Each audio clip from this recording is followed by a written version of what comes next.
"I'll see you tomorrow," I said solemnly as I pulled up in front of my friend's house. She dug her phone from her purse and waved it at me. "Call me now, and I'll stay on the phone with you until you get home. Don't be scared. There isn't anything in the dark that isn't in the light." I had always hated driving from her house to mine at night. We both lived on the back roads. There were no street lights, and the trees masked the moon. I nodded and gave her a half-hearted smile as she unbuckled her seatbelt and opened the passenger side door. She waved her phone at me again with a smile as she slammed the door shut, leaving me alone in the car. I hurriedly fished around in my purse for my own phone as she disappeared into her house. Once I found it, I called her and pulled away. "Hey!" she chirped.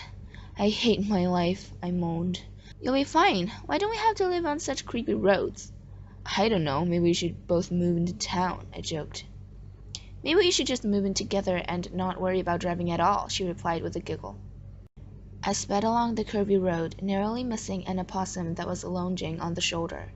We spent a good 10 minutes talking about random things to keep my mind off the drive. I kept checking behind me in the back seat periodically, which, in hindsight, wasn't a wise thing to do while speeding down a dark, curvy road while on the phone. I turned a sharp curve and approached a piece in the road we referred to as the roller coaster. It was a straight stretch with large bumps that made your belly flip when you went over them at a certain speed. My friend was in the middle of explaining her television show to me when my phone cut out. This was not a good time for me to drop a call. The roller coaster was dark and inhabited, with a large tree-covered hill on one side and a dark drop-off on the other. I knew I wouldn't keep service through the entire trip home, but losing service at this particular location was the worst-case scenario. I waited hopefully for her to call me back, since it was more dangerous for me to shuffle through my contacts on this road. I glanced at my phone to see if she was calling yet. I still didn't have service. When I glanced back up at the road, I saw a tall, dark figure. I cursed, swerved, and slammed on my brakes to avoid hitting what I believed to be a man. I stopped my car completely and looked around. Not seeing anyone, I decided it was my eyes playing tricks on me after looking at a bright phone screen, and I continued driving. Once I got past the roller coaster, my phone began to vibrate. I answered it and it was my friend. "Sorry I lost service," I said. "It's all good. Where are you at now?" "Just past the roller coaster, almost on Main Road." There was a stretch of road that was maybe a mile long that I considered a main road, even though it was really just a more populated back road. I prayed silently to encounter another car, although that was unlikely at 2 in the morning. "You're almost there. You got this," she said encouragingly. I drove across the bridge and reluctantly turned and crossed the train tracks onto my road. My road was another dark and uninhabited back road that was about 4 miles long. As soon as I took the first curve, I lost service again. This time, however, I shouldn't have dropped the call quite yet. I didn't want to glance at my phone again after my last experience, so I hoped that my friend realized that I shouldn't have lost service yet. Apparently she didn't. I waited and waited, but there was no call. I was to a point in the road that was always overly dark. Even during the day, it made me feel uneasy due to 2 obvious vacuum trailers situated overly close to the road.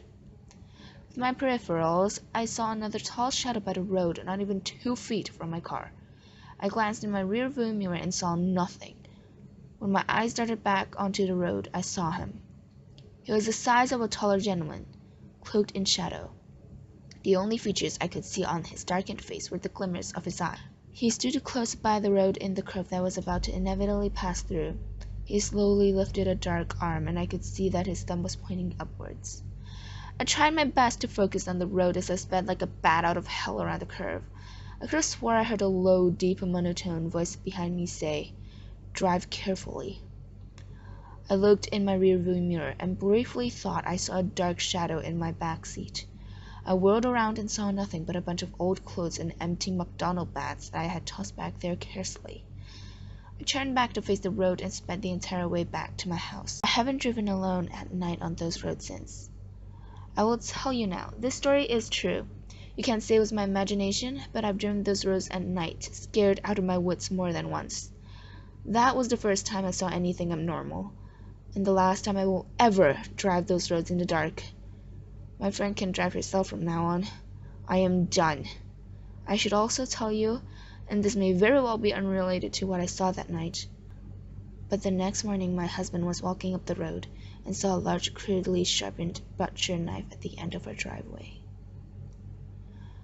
Okay, well, this is my first time recording a scary pasta, and my throat is dry now, so I'm just going to drink some Ribena and be done with this and make this as the video of the week. Thank you and good night, everyone, or whatever time it is at your place. And I had loads of bloopers, so still stay tuned if you want to listen to them. So I'll see you on the next video then. Bye! And the streets. Oh my god, no. I nodded and gave her a half-hearted smile as she unbuckled her seatbelt and opened the passenger side. Blah, blah, blah. No! Why is this so hard? Ugh. I sped along the curvy road, narrowly missing an opossum that was lodging on the shoulder. No! Oh. I turned a sharp curve and approached a piece in the road we referred to as the roller coaster. It was a straight stretch with large bumps. Blah, blah, blah, blah, blah. No! This is like the 5th or 6th time already. The roller coaster was dark and inhabited, with a large tree-covered hill on one side. No, why? Why, computer? Why? I'm going to mute you. I'm going to mute you so badly right now. I knew I wouldn't keep service through the entire trip home, but losing service at least... You'll be all fine. You'll be fine. There was a stretch of road that was maybe a mile long that I considered a main road, even though it was really just a more populated black road. He stood close by the road in the curve He stood close by the road in the curve that I was about to inevitably. I haven't driven. But the next morning, my husband was walking. Oh my effing god.